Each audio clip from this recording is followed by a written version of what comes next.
Ya baik teman-teman, kita lanjut lagi di materi yang berikutnya. Setelah kita mengetahui masalah post tadi, yang perlu kita perhatikan adalah terkait pengaturan-pengaturan menu yang ada di WordPress. Saya masuk di bagian bawah sini ya, ini kelihatan ya. Di Appearance itu ada tema, sudah ya. Kemarin plugin juga sudah. Oh yang ini.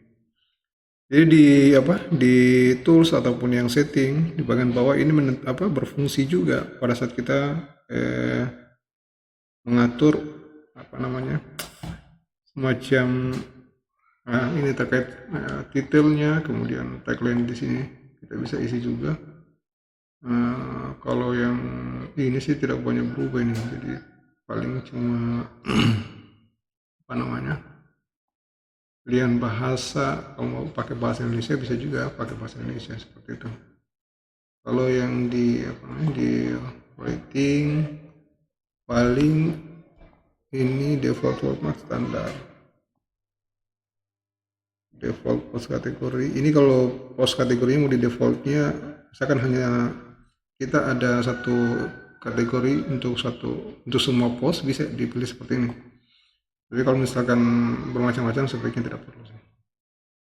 Nah di reading ini sebenarnya berkaitan dengan pilihan template yang kita gunakan tadi yang di WordPress. Kalau pilihan template yang di WordPress misalkan kita ambil itu yang kayak yang bersifat gratis, biasanya di page itu kalau kita pilih yang your last post ini, biasanya ada pilihan default bawaan dari template itu akan menyesuaikan sesuai yang ada di ini, ada di template itu sendiri seperti itu. Tapi kalau kita pilih page itu dia mengikuti dengan apa yang sudah ada di pilihan page ini seperti itu. Jadi biasanya di page itu kalau yang orang-orang yang sering menggunakan Elementor, biasanya page itu menjadi tempat untuk create halaman landing page-nya di situ seperti itu. Nanti kita akan bahas landing page-nya secara detail.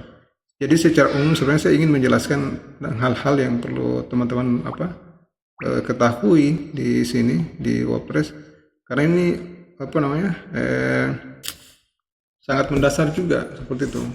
Jadi ketika kita sudah paham semuanya, itu akan lebih mudah untuk membantu kita dalam mengoptimasi website kita itu sendiri, seperti itu maksud saya. Jadi selanjutnya itu bagian bawah ada diskusi. Ini bisa sebenarnya ada, sebaiknya sih tidak semua di ini ya, di allow, termasuk komen-komen yang dari spam itu sebaiknya di unchecklist seperti itu. Kemudian media ini kan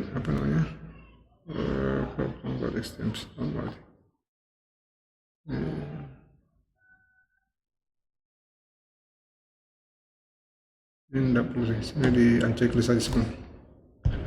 Kemudian pemerlink yang perlu diperhatikan.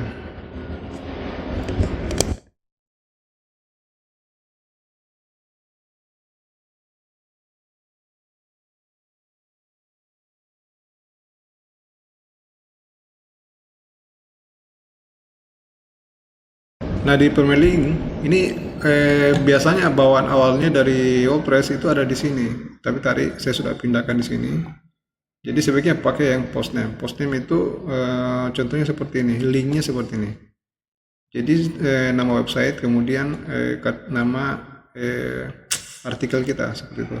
Ini juga menjadi target dari search engine optimize-nya seperti itu, optimasi SEO-nya namanya.